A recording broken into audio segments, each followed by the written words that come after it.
My journey from Nigeria here to London pretty much started in my second year in university, and I met a group of people who were speaking about, careers outside of Nigeria, talking about opportunities, and I was really, really fascinated by the conversation that was going on then. And I spoke to them. I was like, "Hey guys, can I join you guys?" And like, yeah, for sure. We do have a society in the university. It's called the Investment Society. And as soon as as the semester started, I just joined them. And but some backstory before that was, uh, in high school, I really used to enjoy the business news segment on the TV. So I always wanted, to get some exposure on working in finance. Then when I got into uni, I thought, well, I think maybe asset management or investment banking is what I'll do. And that was what I was really, really fascinated by. So I was, pushing forward, working really hard in those areas. Then I was part of a community and we're, working on reports, working on building financial model. And we're doing a simulation and someone brought out Python. It's like, yeah, I simulated this in Python. I was like, oh wow, it's really interesting. Wow, so you mean there's something even much more cool than Excel? I was like, yeah. So I just went on to start doing Python, data analysis in Python. And that's where it started for me. Then I was like, okay, well, I think I like the technical side more. I want to work as a data analyst in finance. And I currently do work as a data analyst in the financial service sector. And that's pretty much some background. And what has pretty much happened is that in my third year in university, just around the start of the third year, I got an internship to work at Bloomberg. And after that, I also did an internship at ARM Pensions, one of the largest pension managers in Nigeria, as a data scientist. And it was pretty much an interesting time. I was able to build an LLM chatbot that was very useful around the time that I was there. And after uni, I started a full-time role pretty much the week after I graduated from uni, and I currently work as a data analyst at Bloomberg. And that's pretty much how the journey went. It went from, being fascinated by news people speaking about finance, speaking about the economy in high school, to getting into uni, meeting a bunch of smart people, tagging along and working with them. And of course, in between all of this, there's a lot of work. There's a lot of grace too from God. There's a lot of luck too. Everything all together is what has brought me here and where I am today.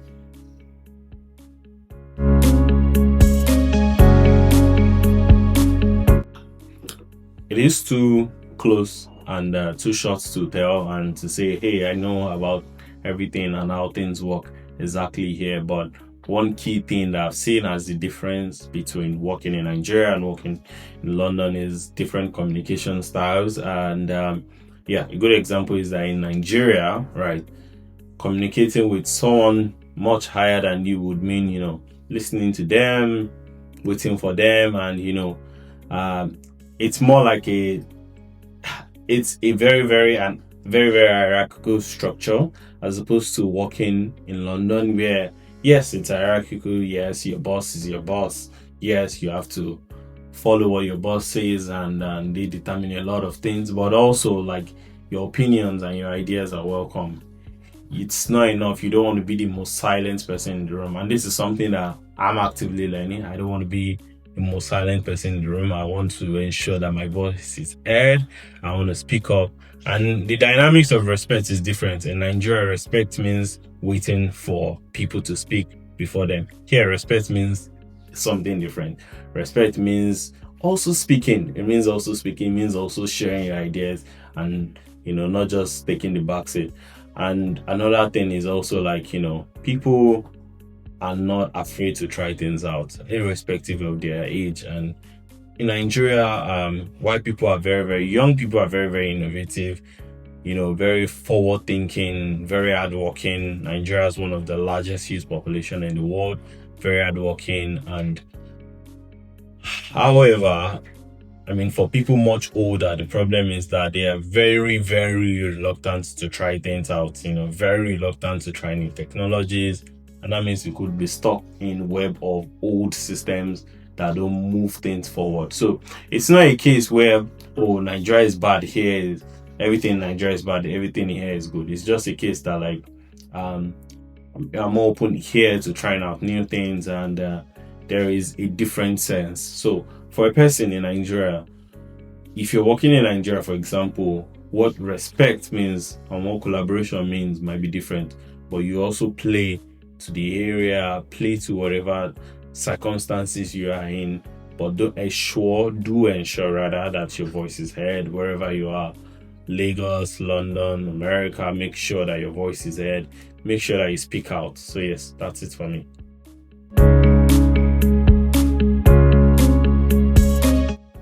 My diverse experiences have shaped my perspective on career growth, and the way I see career growth is that it's something that you have to be conscious about. It's something that you cannot just let anything or anyone just decide for you.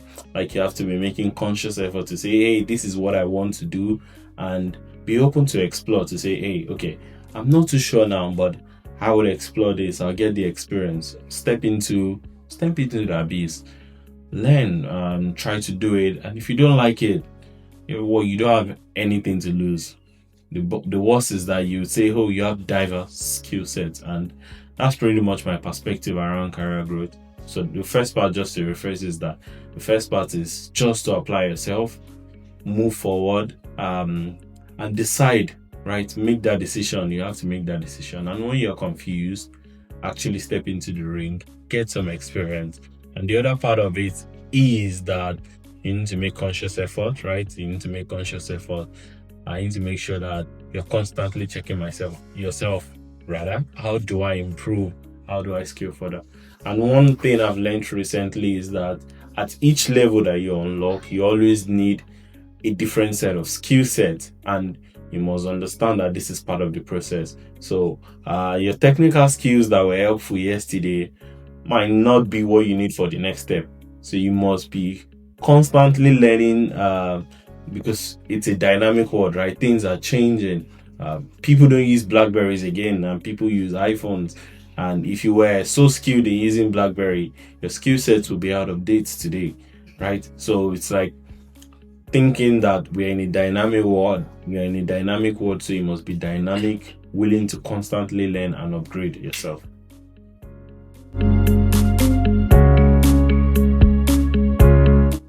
I think a major challenge I faced in my career was wanting to do everything at the same time. Like, I wanted to do this, I wanted to do this, and I was jamming and cramming everything together. And well, the problem with that is that sometimes something suffers. So my own approach right now is to consolidate, work on one thing, ensure that you scale it up to a area and to a level where you're very good at it, very skillful at it, then stack up. Right? Do you want to add another set of skill set? At least the one you have now, it is at a level where you can deliver value to wherever you are in your company, the people you work with. So stacking up skill sets as opposed to trying to drag and pull everything all together at the same time is one thing I had early on in my career. Of course, it's the early days for me. I'm just 1 year into my career post uni, but 2 years plus of professional experience, but 1 year into my post-uni career. So it's like these are some of the things that I'm constantly learning, not trying to do everything at the same time, constantly adding skill set, but ensuring that I consolidate it, make sure that it's very good. I know it very, very well. And being open to changes, because things change, we're in the age of artificial intelligence, and that means that technology will only keep getting better and better faster, right? The worst artificial intelligence will be is what we have currently. It will only become better and become much more efficient. So that means as a person, you must be dynamic, right? You must be dynamic, willing to learn technology and willing to move fast. Right now, execution is strategy for breakfast.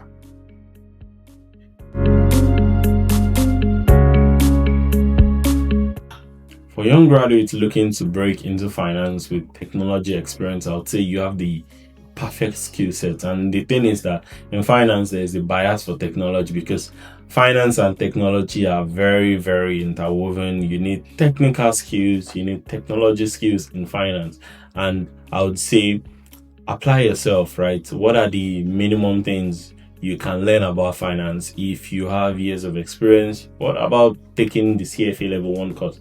That is a good one because you don't just learn, you learn in a very standardized way. The CFA is a good resource I would recommend. I know the Corporate Finance Institutes, they also do have very, very good courses that one can use to improve. But the most important thing is trying to build something around it. Say you're a software engineer, for example, and you're interested in finance. And one thing that, financial analysts to do is analyze data. You can build a project where you take those knowledge you have about finance and build a dashboard that analyzes financial statements. That's a technology skill that has been applied to finance. And when you begin to apply, put yourself out there for opportunities, you stand out because you have a mix of technology and finance skills. And this is very, very much valuable in the finance industry. And in terms of opportunities, I'll say don't just look at your current landscape, look at opportunities both internal in the current country where you are and globally. The opportunities, the world is becoming an increasingly connected system, and also it's a global world now. So from wherever you are, you can position yourself for opportunities, apply for opportunities, research, and yeah, the opportunities are available for you. Don't limit yourself.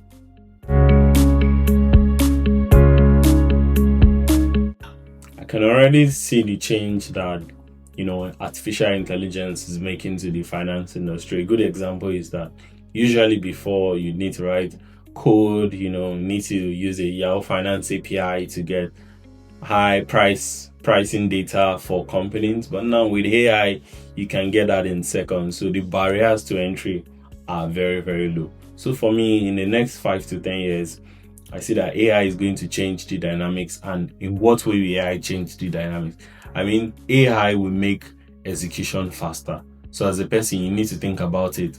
Okay, artificial intelligence is bringing all the information that I need. What matters the most now is that, can I execute fast? Can I fail fast and fail forward?